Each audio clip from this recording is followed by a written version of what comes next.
Continuamos en UPAO Noticias, siempre en vivo a través de la señal digital HD 3.1 y también por el fanpage Vivi UPAO TV.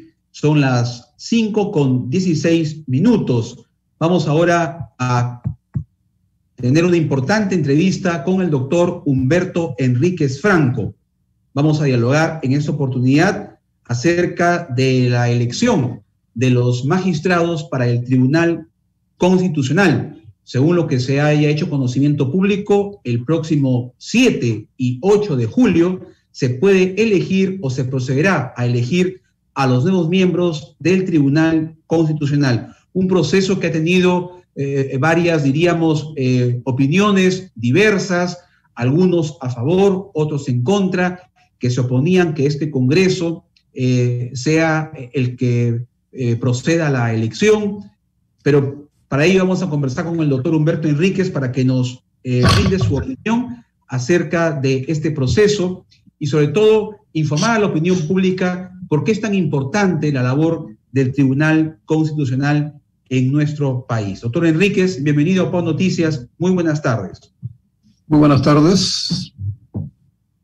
Bien, siempre es un gusto poder conversar con usted, doctor, y para mí también. un tema de mucha experiencia, como conoce usted en su calidad de abogado constitucionalista. Primero, para siempre con la misión de que nuestro público tenga una perspectiva precisa de los órganos constitucionales de nuestro país, de lo importante que es para mantener el Estado de Derecho, que el Tribunal Constitucional pues actúe de manera independiente y libre. ¿Qué representa para una democracia el Tribunal Constitucional, doctor Humberto Enríquez? Gracias, Beto. Déjame decirte que después de la Segunda Guerra Mundial, con la Declaración Universal de los Derechos Humanos y con los tratados, los dos tratados universales, el Pacto Internacional de Derechos Civiles y Políticos y el Pacto Internacional de Derechos Sociales, Económicos y Culturales, pasamos a un nuevo paradigma de Estado que se conoce el Estado Constitucional de Derecho. En consecuencia, en un Estado constitucional de derecho ya no es la ley, la norma que privilegia todo el sistema, sino es la Constitución del Estado. Ya la Constitución deja de ser un código político como era hasta antes de la Segunda Guerra Mundial, en lo que llamábamos el Estado de Derecho, simplemente. Entonces, ustedes saben que cuando se le dejó en manos del Parlamento que decida qué cosa es la Constitución, bueno, se produjeron una serie de inconstitucionalidades en donde se suponía que las leyes, por ser aprobadas por el Congreso, tenían esa validez. Y bueno, ahí sucedió una serie de hechos, sobre todo en Alemania, donde aprobaban leyes para perseguir racialmente o a los opositores, etcétera, vulnerando derechos de las minorías. Esto es lo que obliga al gran cambio, a este nuevo paradigma que es el Estado constitucional de derecho, en donde la Constitución deja de ser un código político y pasa a ser la norma suprema.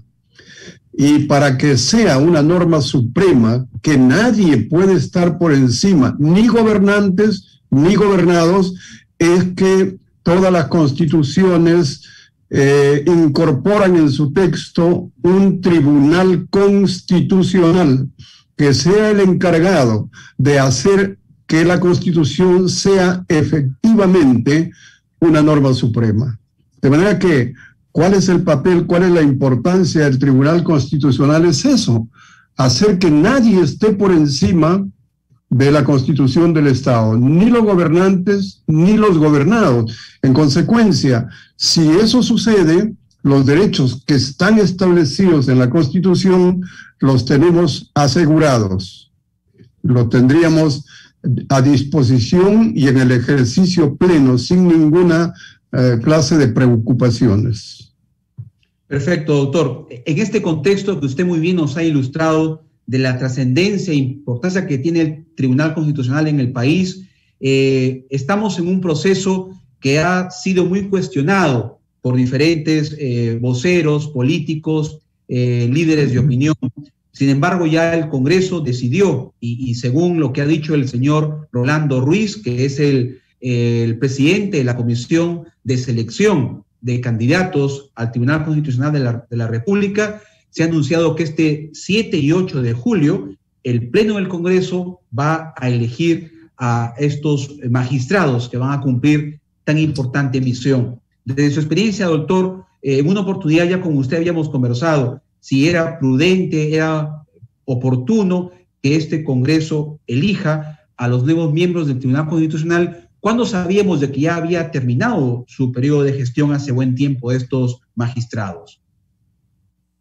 Bueno, mira, una de las atribuciones del Congreso es precisamente designar o nombrar a los miembros del Tribunal Constitucional. No te olvides, Beto, que el Tribunal Constitucional creado por Kelsen nace como un apéndice del Parlamento, justamente no para contradecir al Parlamento, sino para ser un poco amigable y decirle, yo voy a estar acá para cuando tú te excedas, yo te corrijo.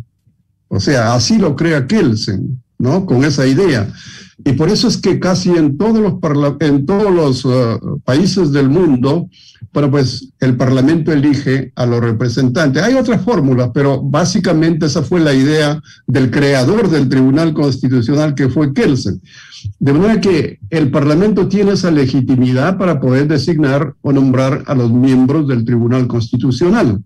Sin embargo, si es oportuno o no, bueno, ahí vamos a tener opiniones distintas, dependiendo de los intereses que puedan tener también quienes manifiestan o se manifiestan de un modo o de otro. Yo personalmente digo, esta es una atribución del Congreso. Si a los miembros del tribunal, 6 de ellos tienen 2 años de vencido su mandato, bueno, pues a este tribunal le corresponde designar a quienes van a ser los integrantes nuevos. No olvidemos que cuando ya se iba a nombrar a algunos miembros del tribunal, se forzaron las cosas, se frustró en el Parlamento y se cerró el Congreso de la República y ya no pudieron nombrar a nadie. Entonces, yo digo, si hoy se designa a los nuevos integrantes, pueda que tenga una gran oportunidad. ¿Por qué? Porque este Congreso tiene el número de votos, al parecer, para poder nombrarlos, algunos por lo menos, de los miembros del tribunal. El próximo Congreso va a ser mucho más complicado que pueda designarlo. ¿Por qué? Porque el grupo mayoritario, que supuestamente es el de Perú Libre, tiene una clara intención no de fortalecer el tribunal, sino más bien de tratar de minarlo o de desactivarlo. Por lo menos eso es lo que ha dicho su líder, don Pedro Castillo. Entonces, a mí me parece que sería oportuno en este momento que se designe a los miembros del Tribunal Constitucional.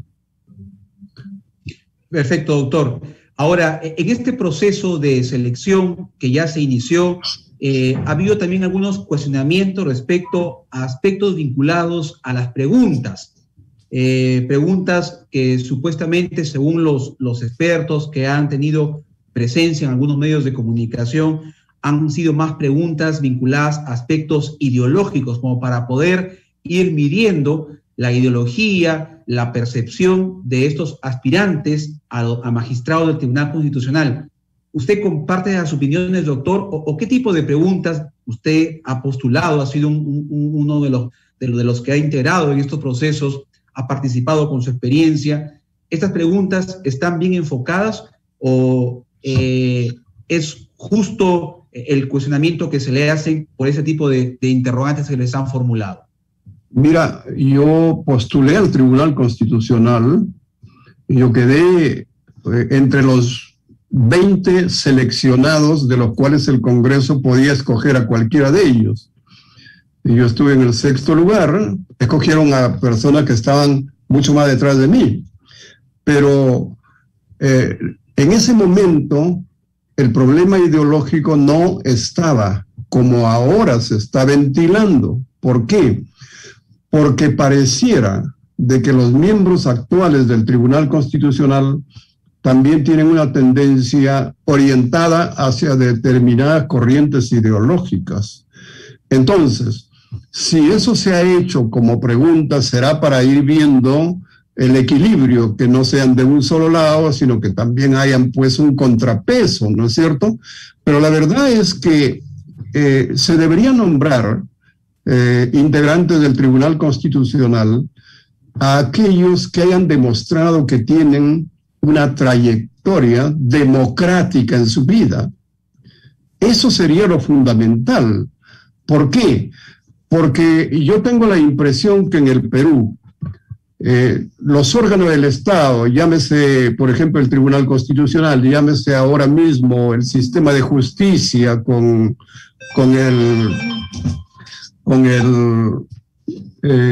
la Junta de Justicia, el Ministerio Público, me da la idea que cuando ven que el gobernante se pone muy fuerte, se alinean, ¿no? Entonces, tú has podido ver cómo cuando Fujimori dio el autogolpe, yo no vi a ningún juez renunciando a su cargo, porque la obligación de los jueces es someterse solamente a la Constitución y a la ley. Pero si habían quebrado el orden constitucional, ¿qué hacían los jueces sirviendo a un gobernante que ha roto el orden constitucional? Entonces, ¿dónde está lo democrático que tú tienes como ejecutoria? Eso es lo fundamental que habría que ver. Que tengan la capacidad de poder decir esto es correcto o esto es incorrecto, y que no se sometan a intereses que pueden ser personales o también de partido o ideológicos. Así es, doctor. Hay una relación, ya para ir fulminando la entrevista, doctor Enríquez, de 15 personas que han sido seleccionadas de este proceso, y entre estas 15 personas, el día 7 y 8 de julio, van a elegirse a los miembros del Tribunal Constitucional. Usted ya dijo, dentro del perfil que debería tener uno de estos magistrados elegidos o tribunos, debería ser pues haber tenido una reconocida trayectoria democrática en nuestro país, en la vida política, en el quehacer del país. ¿Qué otra característica o otro atributo de identidad debería reunir un magistrado que va a ocupar tan importante cargo en el Tribunal Constitucional, doctor Enríquez? Mira, Beto, aquí hay que señalar lo siguiente. Los magistrados del Tribunal Constitucional no pueden ser solamente juristas.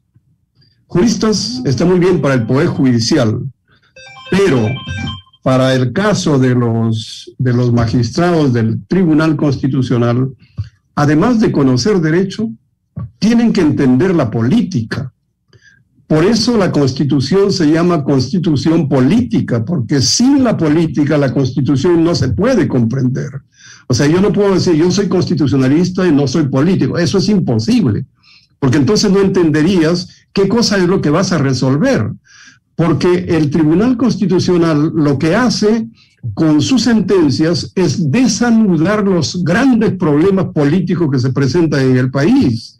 Y ahí sus sentencias tienen que ir a generar un poco de paz, a generar un poco más de justicia y sobre todo a ordenar que las cosas sean correctas. Pero si no entiendes la política y vas solamente por lo jurídico, con sus sentencias podrían terminar generando mayores problemas o incendiando la pradera, ¿no? Ese es el gran problema.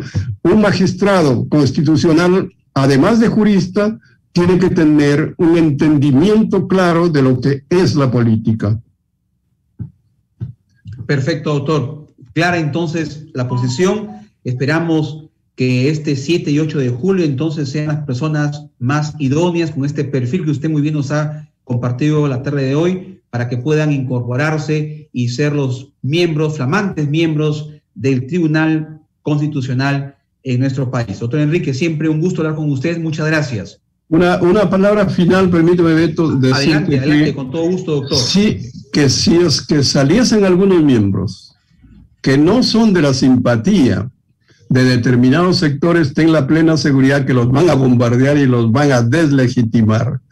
Pero a mí me interesaría, o me gustaría por lo menos, que uno de los candidatos, que es Elder Domínguez, que es trujillano, que ha enseñado también en la universidad, tanto en la Nacional como en la UPAO, está seleccionado. Es un muchacho que yo conozco, por lo menos hasta ahora no le he visto cosas que podrían ser perturbadoras en este proceso. Si saliese él, yo sería uno de los más contentos. Muchas gracias, Beto. A usted, doctor. Muchas gracias también por su participación. Vamos a ir a una pausa, 5:31 y continuamos con más información en UPAO Noticias.